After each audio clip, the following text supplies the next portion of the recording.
To the market, to buy a fat pig. Home again, jiggity jig.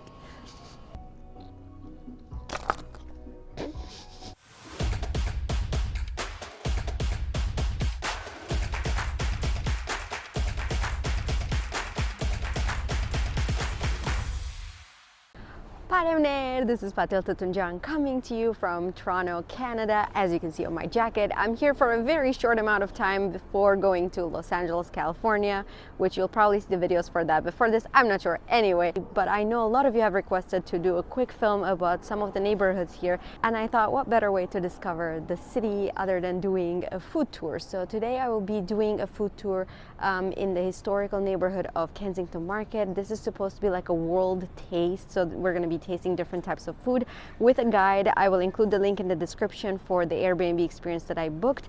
We're starting with Moonbeam Coffee right over here in Kensington Market.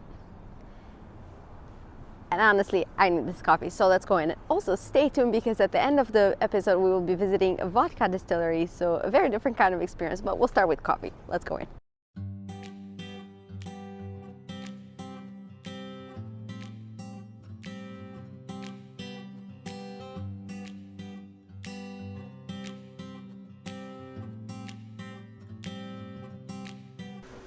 So the first thing we'll be having on this tour is a spinach and feta cheese börek in Moonbeam Coffee Shop, which is the oldest indie coffee shop in Kensington Market.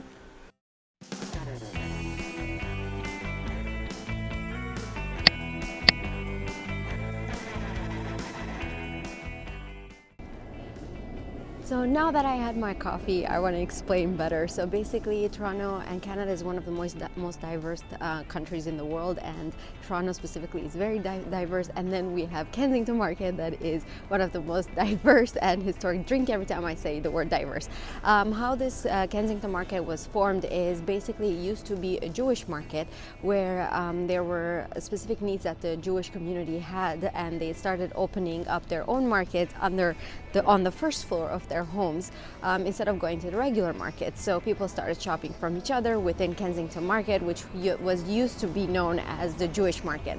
And then later on it expanded into a lot of different communities moving into this neighborhood and opening up shops that reminded them of their home and selling their authentic products, so that you will not find any like mainstream companies here, like corporations, like big corporations. So it's all like small businesses and authentic stuff. So we're currently standing in front of takoyaki, which literally translates to grilled octopus in Japanese, and we will be trying these traditional grilled octopuses, I think. I don't know how to make that plural, but anyway, I will show you how the process is done. It's made in an egg dough, and it's grilled on a skillet. So it comes with like different sauces and seasonings on it, including seaweed and smoked tuna.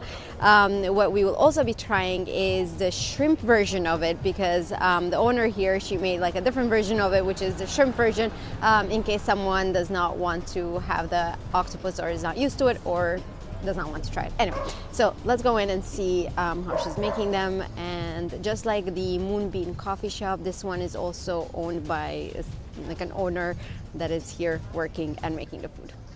Pushing? No worries, it's fine. Oh, this is risky.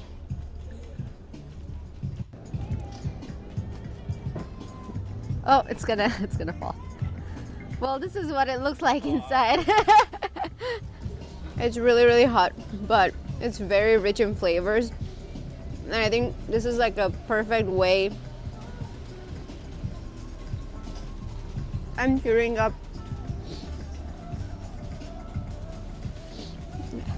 I think this is a perfect way to try octopus for the first time if you've never had it, because it's like a safe way to try it, and it comes with lots of different flavors, so it's not overpowering. It's just like in there. I really enjoyed it. I'm gonna try the shrimp too. I know I'm gonna love the shrimp because I love shrimp.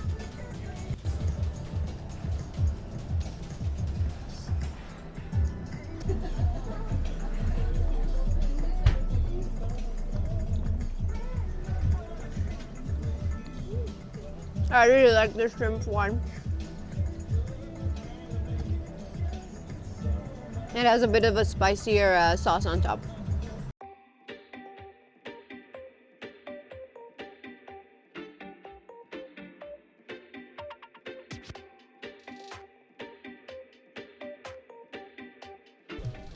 How you doing? Hello.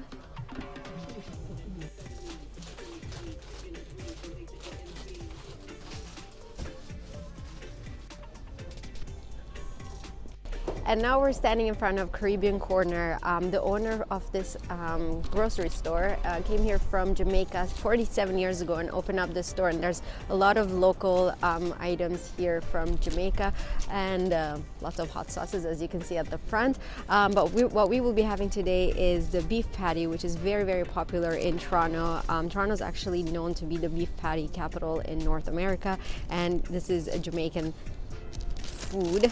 I'm gonna try to open, and I got the spicy one.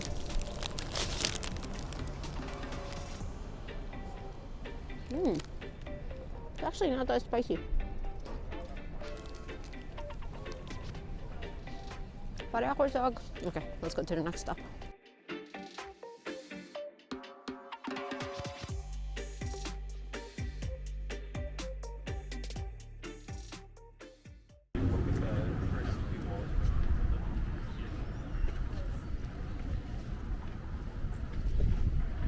So actually right over there is where the Oud and the Fuzz used to be, the Armenian restaurant that I made a video about back in the day. I don't think they're open anymore, but if you guys haven't seen that video, go check it out. I'll link it somewhere up there. We're now entering like a graffiti alley to walk around because there's a lot of graffiti in Kensington Market.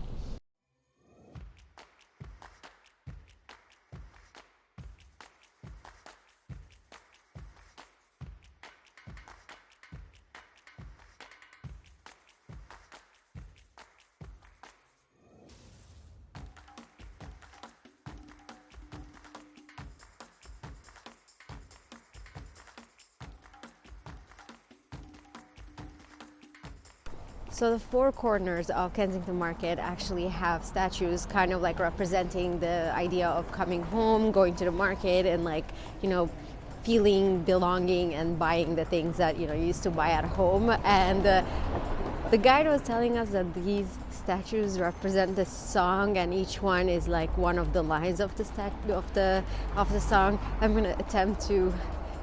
I already forgot the song. Let me remember, and I'll get back to you guys. Okay, here it is. To the market, to buy a fat pig. Home again, jiggity jig. That's the song. Enjoy. Our next stop is a Tibetan cafe and bar. This was opened up by the owner, and it's still run by her family. Everyone in the family is involved, so let's go in and see what they have. Hello.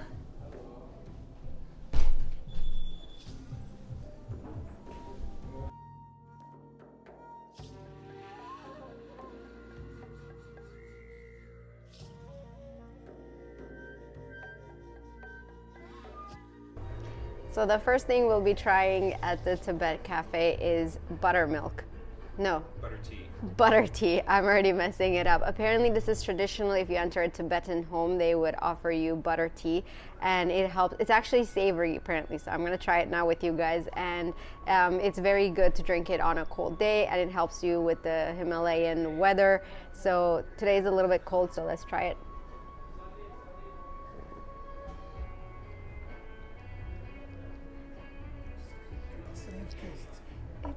I don't know. I don't think it's for me. It's it just, you know how like sometimes you would mix the sugar with salt and like you would put salt in your tea. That's how it tastes to me. But I don't know. Maybe if I drink more of it, it will grow on me. Yeah, I don't know. I'll keep trying it. So what we'll be trying here is the dumplings. So they're called momos in Tibetan, and this is the beef one, and this is the veggie one. And the veggie one actually is made from vegetables fresh from here in Kensington Market, and apparently it's one of the best we can get in Toronto. So I'm excited to try it. Oh, here we go again.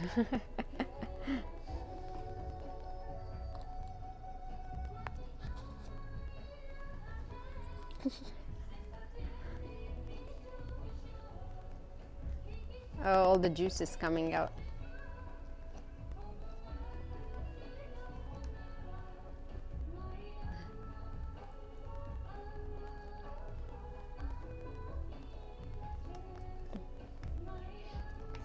Five hours later. I butchered it.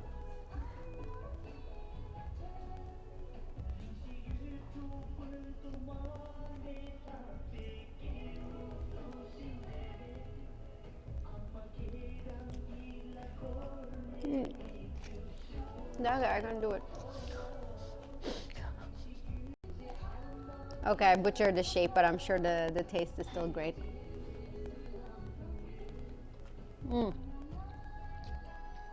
This is good comfort food. So now we'll try the beef one, and apparently these ones taste a lot like khengalis. So let's see.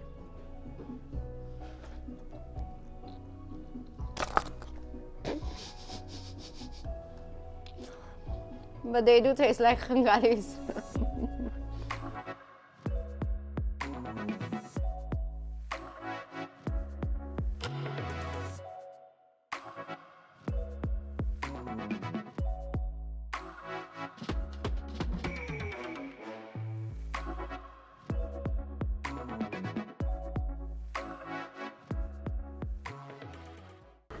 Our next stop is dessert related, so I think it's the last place we're actually eating something, but we are standing currently in front of this food court that is a Latin America food court, you know, that has lots of different little restaurants inside, and this place has the first Mexican bakery. So what we will be trying today is churros. There's good music too. Hello. Hello. Oh, is it okay if I film the? Yeah.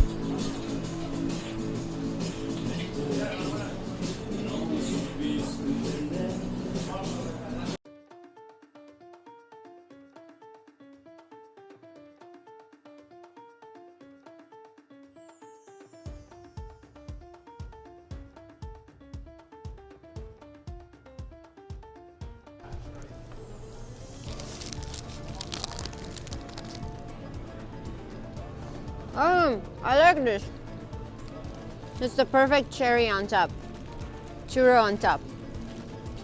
But wait, there's more. The actual last stop of this tour in Kensington Market is the Kensington Flea Bazaar, and the owner Brock opened up this market to celebrate local artists and artisans, and apparently we're gonna be doing some chocolate tasting here. Let's go in, but there's a lot more here, like lots of souvenirs, gifts, and artisanal items. Hello. Oh, it also smells good here.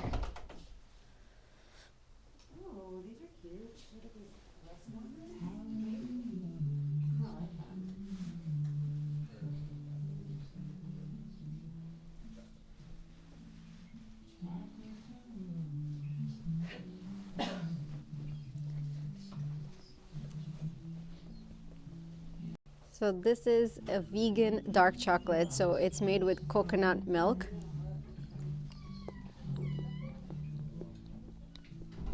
It's really good. From, where is this from? From Soul Chocolate? This is from Soul Chocolate. So this is Soul Chocolate. Let me show you the other ones they have too.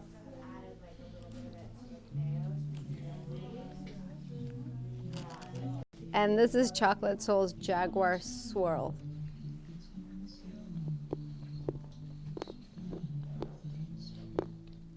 I taste the cashew. Am I supposed to taste the cashew? It's really good. All the chocolate they have here are bean to bar, so the artisans are the one that go from all the way from the cacao bean to the bar. Like, they make the whole thing. And you know what they say, the best thing to follow chocolate with is vodka. I don't know. Let's go to a distillery in Toronto and taste some different vodka and gin.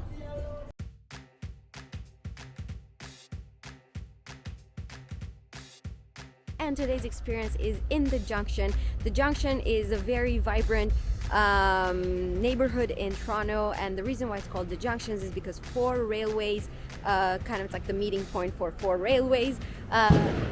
It's a little bit cold and I don't know what's happening around us, but anyway, what we're doing today is we're at the Nickel 9 Distillery. We're going to be doing a tour. We're going to be drinking some gin and vodka. So I'm excited. I know we've done a lot of wine tours with you guys, but this is a new for me. This is a first for me, so I'm excited to experience it with you guys. So let's go in and see what's in there. Ooh, it's very Canadian looking.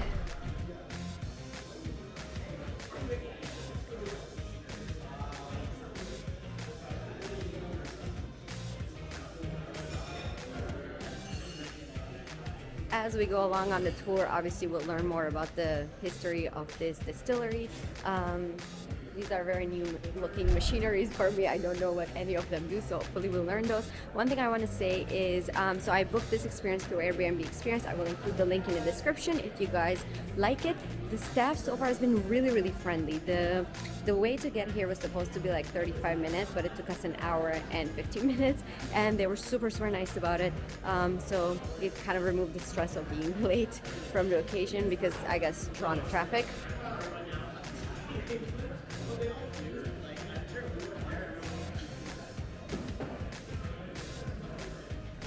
We're now in the tasting room and we're starting the tour with some complimentary cocktails. So I'm curious to see. The names and everything is very interesting. So they gave us this menu. I'm not sure I fully understand what any of them means, but some cool blends it looks like. So we'll try them together. So one of the drinks we got for the tasting, it's called the Fruit Cup, and it has N9 Northern Temple vodka, N9 orange liqueur, melon liqueur, peach habanero syrup, N9 cedar cherry bark bitters, and N9 habanero bitters. Whatever this all means, it's a green drink. Cheers. Oh, it's actually good. It tastes like, the Jello that you would put vodka inside. It's really good. So the second cocktail we're tasting today has, I think, what looks like an orange peel inside. I'm not gonna, annoy you guys with all the ingredients again, but it's called Katra Pit, and something about spiced rum, orange liquor, plum syrup, lemon, Canadian plum bitters. So, cheers, Genats.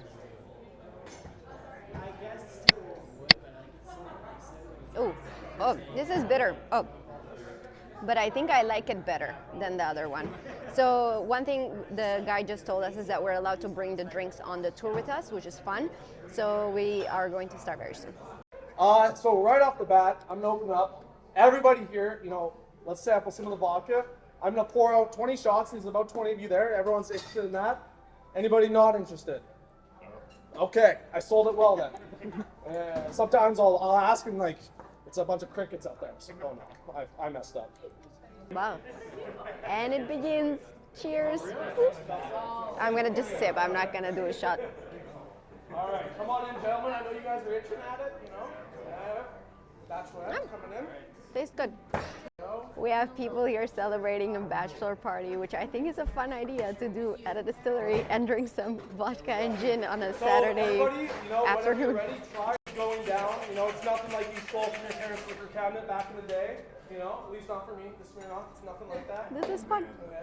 So pretty much to make a gin, the only prerequisite that you need is to add juniper into it. Then other than that, it's pretty much you do your own thing. Whatever you do, it's just your own gin other than the juniper. You need the juniper. For us, we'll take our vodka and we'll put it into a still and add our botanicals into it. We have 9 botanicals, 7 of them being from Ontario, then 2 out of the province. It's a very botanically forward gin, but it's still very good, very crisp and smooth. But you're also having a very flavorful gin as well. So, same type of thing. I'll open it up right now if you guys want to try that out as well.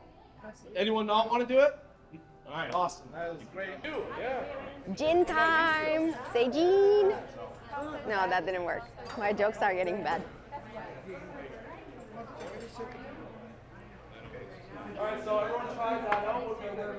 It's floral. It tastes very floral. The way I usually explain this is Sunday through Thursday, this whole place, it's chaotic. People are running around. This is where the process happens. So all of these stills right here, they're not just for show. We are actually distilling throughout the week in this very room. The whole process starts when we get about 5,000 liters of apple juice from an orchard in Oshawa. From our American friends or whoever else, that's about like an hour and a half outside of Toronto. So, you know, it's a little bit far away, but it's still kind of local, supporting local. And what happens here is we'll get that 5,000 liters of apple juice and we'll let it naturally ferment within this still. We'll add yeast, we'll add sugar, and what's happening is it's just breaking down into an alcoholic, you know, liquid until it's about a hard apple cider, 8 to 12% alcohol. I wouldn't recommend drinking this. You know, many have tried, many have failed. But we take that hard apple cider and we'll put it into this still right here. Can anyone guess, you know, why this still is probably the most important still we have in our distillery? What it makes, I'd say. From back over there, where do we start? Vodka. There you go. This is our Northern Temple vodka still. We call it kind of the most important still because it's our starting point for all of our apple spirits, which are more popular spirits that we have at this distillery. As the process goes, we'll take the hard apple cider and put it into here. And this still will heat up until the alcohol will pretty much rise. And each one of these circles has a copper plate inside of it. And it's gonna trap all the stuff you don't want, you know, but keep on raising the alcohol until it's a 10 times distilled vodka, which is, you know, that's why it's so smooth. That's why it's not like very Smirnoff-y, you know, ethanol-y, lack of a better word, you know. It's gonna go down nicely. You're gonna really enjoy it. So that's kind of how we make our vodka. We don't add anything to it. It's from apple juice, that's it, and heat it. So it's really good like that. You can technically say you're drinking apple juice, tell the kids, yeah, it's daddy's apple juice, you know. So this tiny distill that we see at the top is the first one the founder was using from their basement in 2017. They weren't even sure if what they were making was legal, but they just kept it here as like a nice souvenir. So another interesting fact that I just learned is apparently from the time the apple juice gets into this distill into a bottle, it's about a week of a process. I don't know what I thought, if it would be longer or shorter, but it's interesting.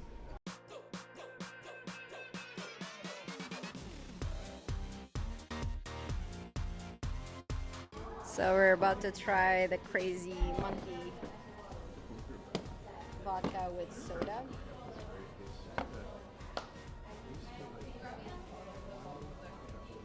Oh, it is different. It tastes very, very like grainy. If you want to drop on the back of your hand, you can taste it, or to start adding. And I say, like, go crazy and add like a good amount because you're trying to really like add the flavor. When we're making a normal cocktail, I'm only putting like half the drop of worth because it's like to add depth and balance flavor.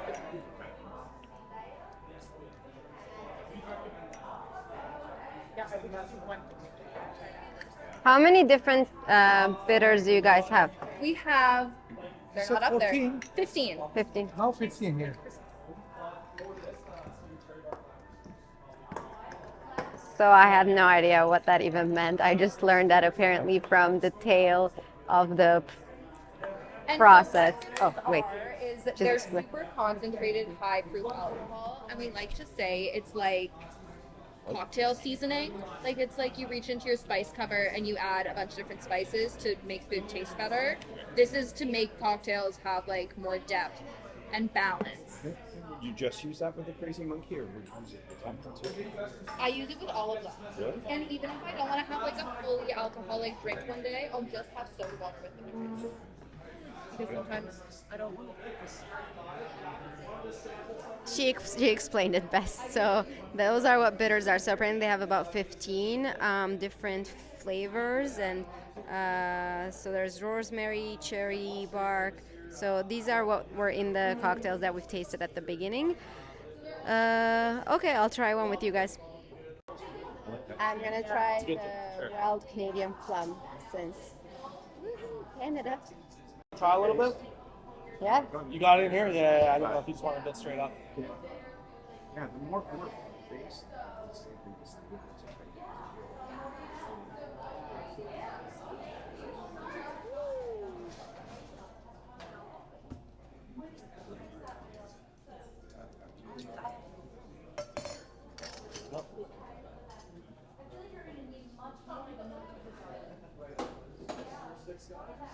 I don't know if I taste it yet. Maybe I should add more. Oh, yes, I do taste it. So it tastes like plum. I'm James. We're here at Nickel 9 Distillery right now. Sorry, I didn't get your name. Patil. Patil? Patil. All right, we're with Patil here, and we had a good tour. We went over some stuff. I'm sure everyone at home saw the video, but now we're going to go through some of our other products. So one of our most popular products here is a 3-year aged spiced rum. So it's aged out of house, and then we'll spice it ourselves. It's really good. Probably our most popular product. It'll get sold the most in the LCBOs, and maybe I'll take a bottle home every now and then too. So yeah, great product. Up next is a 5-year aged whiskey. When we got the distillery in 2017, the previous owners, they barreled this whiskey, and they're pretty much saying, oh, it's not working out for us. Do you guys want to take over? We have this whiskey. We're going to give it to you and go from there. So we got this whiskey, and we opened it up, about 6 months ago, and we were able to get 246 bottles, and it's been very popular. It's been flying out of the shelves. It's a really good whiskey for people who like whiskey and all of that. All right. These two products right here, these are grain-based spirits, grain gin and a grain vodka. Really good, great drink or great spirits to mix with inside drinks.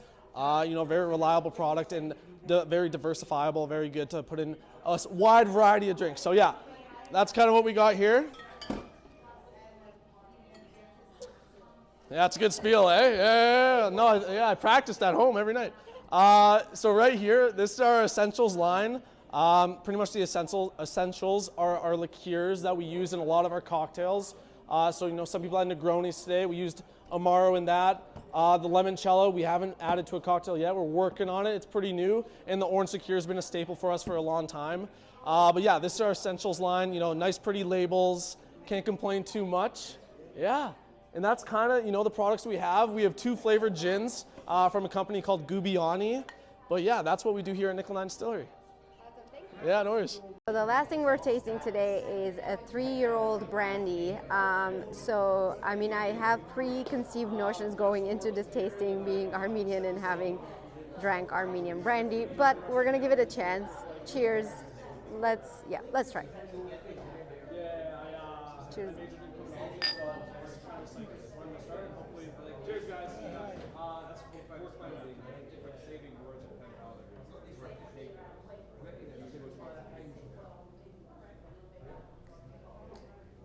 It's like nice try. No offense, Canada, I love you, but I prefer the Armenian brandy. It has like a very edgy drop to it. Like it's sharp. It's not like smooth. So, they tried. It's okay. And with that, some additional information that we got about some of the awesome products that they have. I'm going to say bye-bye to you guys. I'm going to go get some lunch and also some coffee after all the drinking it's needed. So make sure you're subscribed and stay tuned, and I'll see you guys soon. Bye.